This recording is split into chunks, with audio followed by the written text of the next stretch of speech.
ओम नमो भगवते वासुदेवाय नमो नमः। जय श्री कृष्णा।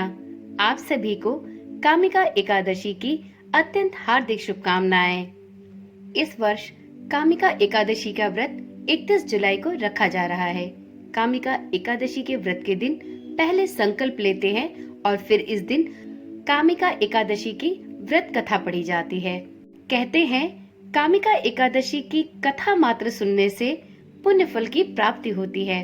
ऐसा कहा जाता है कि सूर्य ग्रहण और चंद्र ग्रहण में केदार और कुरुक्षेत्र में स्नान करने से जो पुण्य मिलता है, वही पुण्य कामिका एकादशी पर भगवान शिव की पूजा और भगवान श्री हरि विष्णु की पूजा करने और इनकी कथा सुनने से प्राप्त होता है।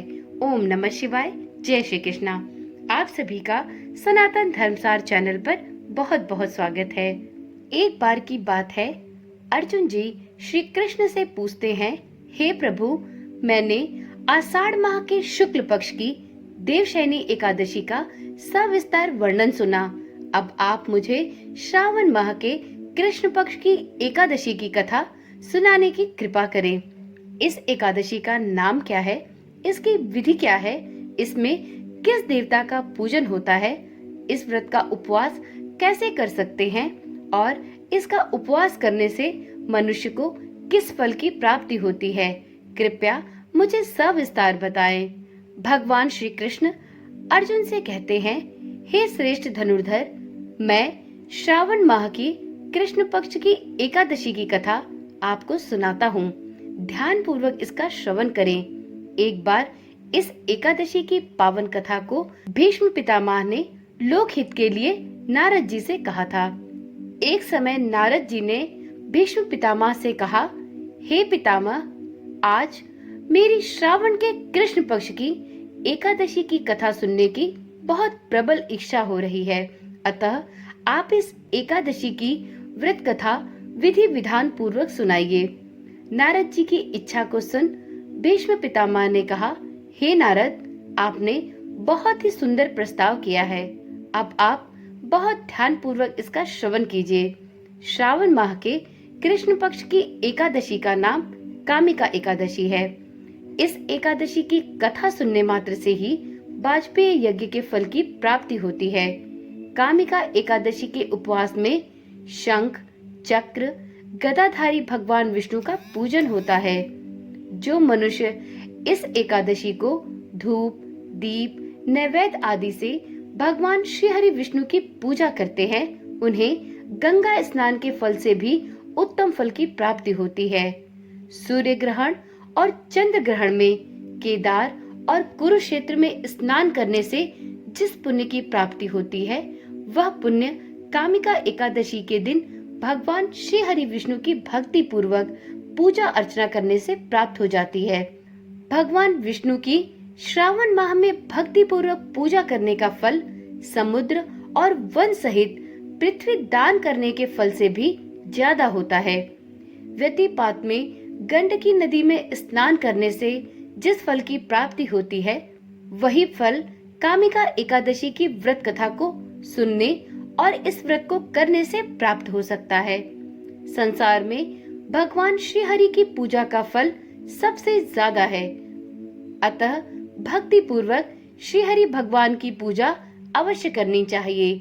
यदि आप संपूर्ण एकादशियों का व्रत धारण ना कर सके, तो श्रावण माह के कृष्ण पक्ष की कामिका एकादशी का उपवास अवश्य करें। आभूषणों से युक्त बछड़ा सहित गोदान करने से जिस फल की प्राप्ति होती है, वह फल कामिका एकादशी के उपवास से मिल जाता है।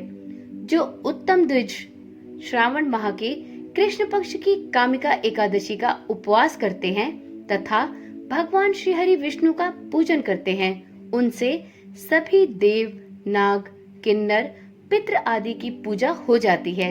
इसलिए पाप से डरने वाले व्यक्तियों को विधि विधान सहित इस उपवास को अवश्य करना चाहिए। संसार के भवसागर तथा पापों में फंसे हुए मनुष्यों को इनसे मुक्ति के लिए कामिका एकादशी का व्रत जरूर करना चाहिए। कामिका एकादशी के उपवास से भी पाप नष्ट हो जाते हैं। संसार में इससे अधिक पापों को नष्ट करने वाला कोई और उपाय नहीं है।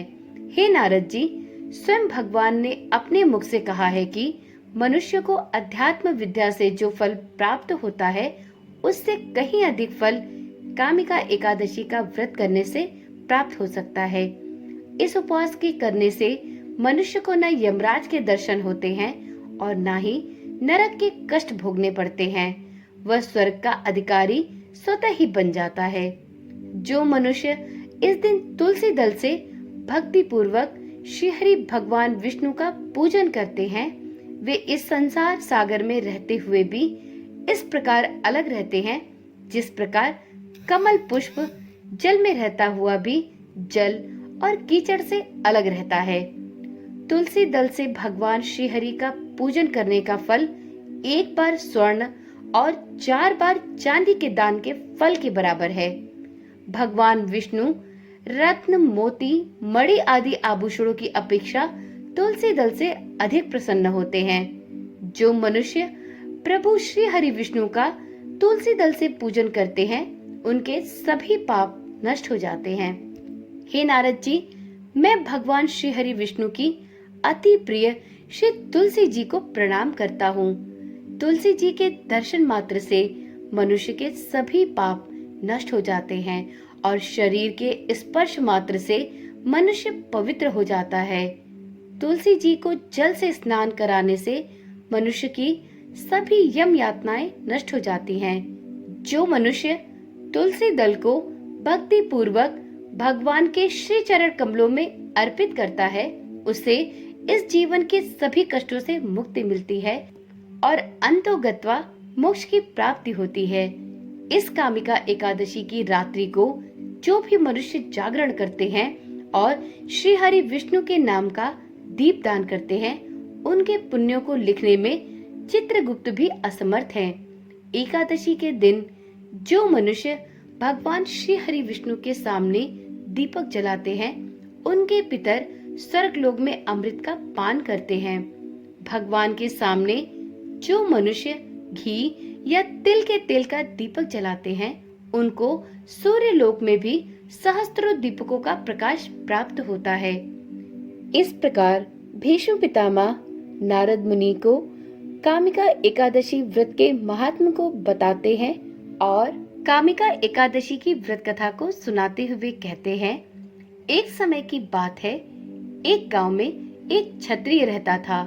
वह अपने आप पर बहुत गर्व करता था।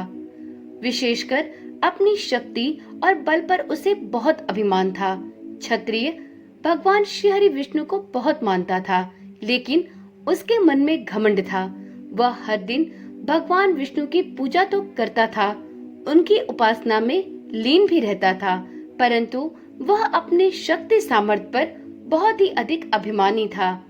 एक दिन वह किसी महत्वपूर्ण कार्य के लिए अपने घर से बाहर यात्रा पर निकला। रास्ते में उसकी मुलाकात एक ब्राह्मण से हो गई। दोनों में किसी बात को लेकर झगड़ा हो गया और वह झगड़ा इतना बढ़ गया कि बात हाथापाई तक जा पहुंची। क्षत्रिय बहुत बलवान था, इसलिए ब्राह्मण अपनी दुर्बलता के कारण क्षत्रिय के वार को सहन न कर पाया और वहीं गिर गया और इसके पश्चात उसकी मृत्यु हो गई। ब्राह्मण की मृत्यु से क्षत्रिय हक्का बक्का रह गया। उसे अपनी गलती का एहसास हुआ और वह बहुत पछताया। ये पूरी बात गांव में आग की तरफ फैल गई। क्षत्रिय युवक ने अपने इस कर्म की गांव वालों से बहुत क्षमा याचना मांगी और ब्राह्मण का अंतिम संस्कार स्वयं करने का वचन दिया, लेकिन पंडितों ने उस ब्राह्मण के अंतिम क्रिया में सम्मिलित होने से भी इसे रोक दिया। तब उसने ज्ञानी पंडितों से अपने पाप को जानना चाहा, तो पंडितों ने उसे बताया कि उसे ब्रह्म हत्या का दोष लग चुका है, इसलिए हम अंतिम क्रिया के ब्राह्मण भोज में आपके घर भोजन नहीं कर सकते।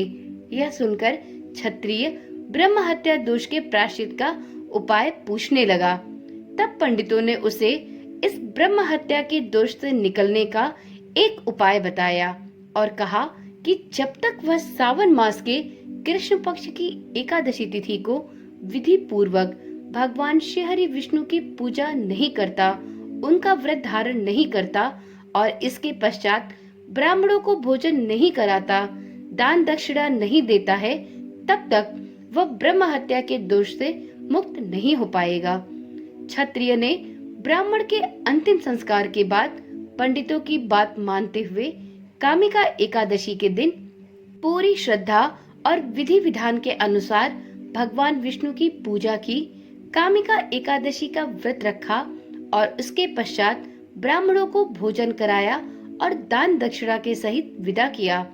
इस तरह वह भगवान श्री हरि विष्णु की कृपा से ब्रह्म हत्या दोष से मुक्त हुआ।